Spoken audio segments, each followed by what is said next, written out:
Saudara-saudara, banyak orang yang menanyakan tentang asuransi. Asuransi ini kalau ulama mutaakhirin sekarang, yang saya kenal dua tokoh ulama, yaitu Dr. Mustafa Az-Zarqa dari Damaskus, dan Dr.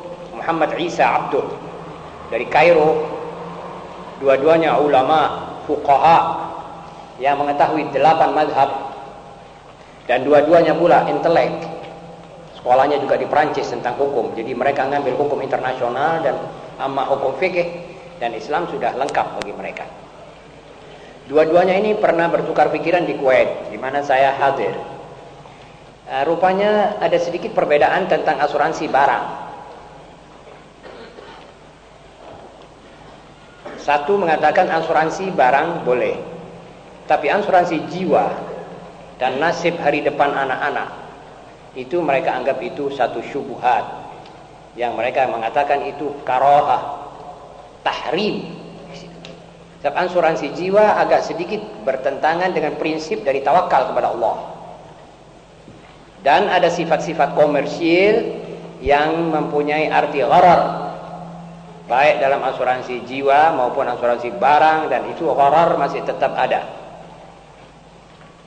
Berkata Dr. Muhammad Zarqa, Mustafa Zarqa mengatakan, apakah itu tidak membantu kita?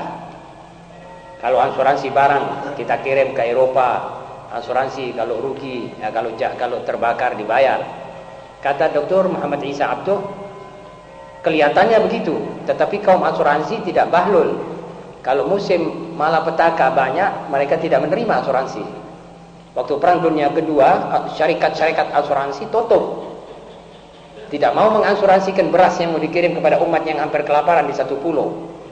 Karena mereka tahu bahwa nanti mereka akan ganti, tidak mau rugi mereka.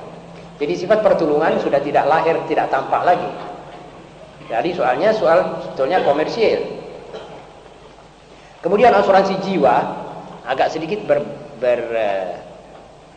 bertolak belakang dengan tawakal kepada Allah.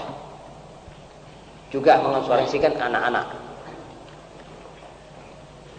Persis kira-kira 10 hari yang lalu di Gresik ada salah seorang dokter gigi menanyakan kepada saya ini akan mengasuransikan anak-anak saya.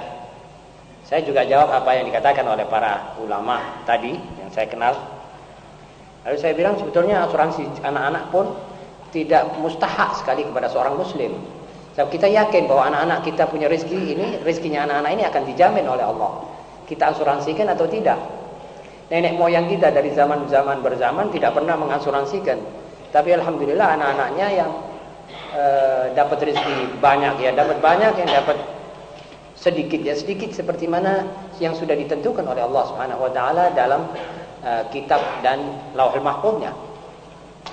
Sayyidina Umar bin Abdul Aziz waktu ditanya, bagaimana apa tuan tidak khalifah tidak meninggalkan apa-apa buat anaknya?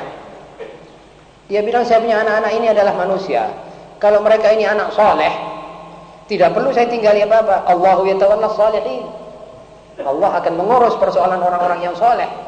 Rezekinya akan dimurahkan, rezekinya akan digampangkan, dan dari mana-mana akan datang rezeki mereka. Buat apa saya tinggali apa-apa? Lah kalau memang ini anak mau jadi anak yang tidak soleh, buat apa saya tumpukkan harta untuk dia? Menjadi bahan untuk kekejaman buat dia, untuk menambah semangat kedurjanaan. Walaupun hal itu harus kita pikirkan, tetapi tidak kita serahkan sebulatnya kepada kaum asuransi untuk memikirkan nasib anak kita di kemudian hari. Selama kita mendidik mereka dengan baik, selama kita atur iman dan tauhid serta akhlak mereka, maka insya Allah mereka menjadi anak yang soleh dan rezekinya gampang dan mudah didapat. Sekian.